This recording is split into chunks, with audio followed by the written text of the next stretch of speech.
Hey everybody, it's Nick with the MP2C. Today's video is another World Health Organization SitRep. Unfortunately, I did not get a video out last night. Spent some time with my kids, watched Tangled, just sort of hung out with them. So I apologize for not getting that out. So today will be 3 days worth of WHO statistics, as well as some pertinent announcements from Governor Wolf of Pennsylvania. So let's just jump into it. As always, today's date is the 12th of April, 2020. All of our information comes directly from the World Health Organization. Statistics for the United States do not add into account territories such as Puerto Rico or the Virgin Islands, etc. You can find that information in the links down below in the description. There you go. All of this information, just a quick check, came out the standard 10 o'clock Central European time. So let's just jump into it.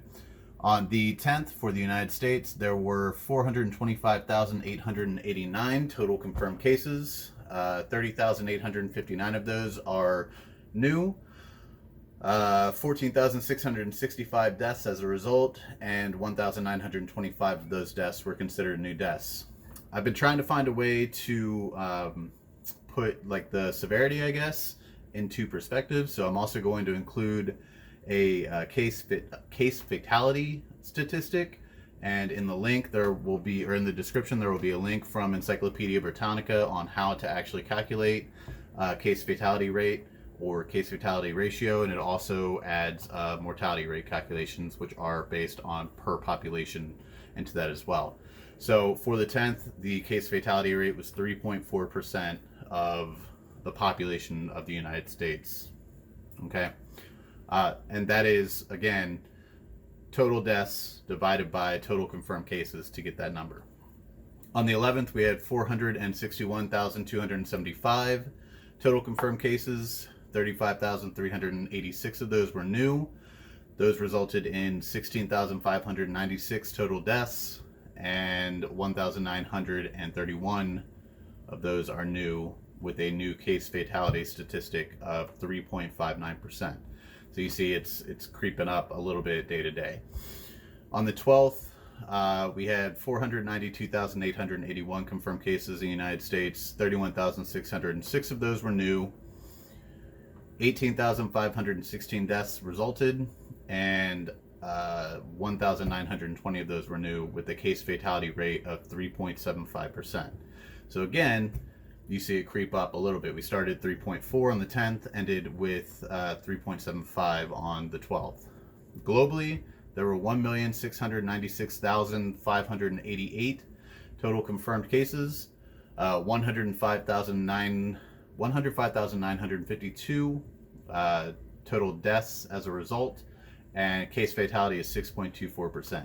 Now, mind you, case fatalities, or the reports, right? This includes all countries in the world. So you have impoverished nations that don't have the ability to test, that are having deaths that they can't attribute to corona because they don't have tests to say, yes, that person had COVID-19, things like that. So there is a little bit of wiggle room in those statistics. Next, pertinent information from Governor Wolf of Pennsylvania. On the, looks like the 10th, he ordered the Department of Corrections to establish a temporary program to reprieve sentences of incarcerations. That link will be down in the description as well, but just a short synopsis. The Department of Corrections officials are to establish a temporary program to reprieve sentences of incarceration to help aid the department in the transfer of qualifying individuals to community corrections facilities or home confinement amid the COVID-19 pandemic. So while they're released from prison, they're not done with their sentence. There's home incarceration or secondary facilities. If you can spread the population out, I get it. You still got people intermingling with each other, right?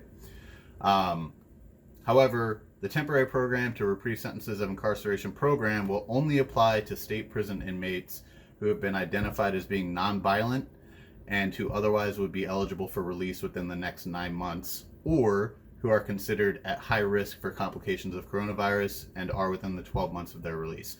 So likely the high risk individuals that are within 12 months of their release will likely be the ones going to those correction facilities, and those who are nonviolent or I've seen a lot of information about people with drug charges that it might be like their second or third strike, so they got prison incarceration. Those individuals may be in the home confinement, or their sentences may just be axed, right?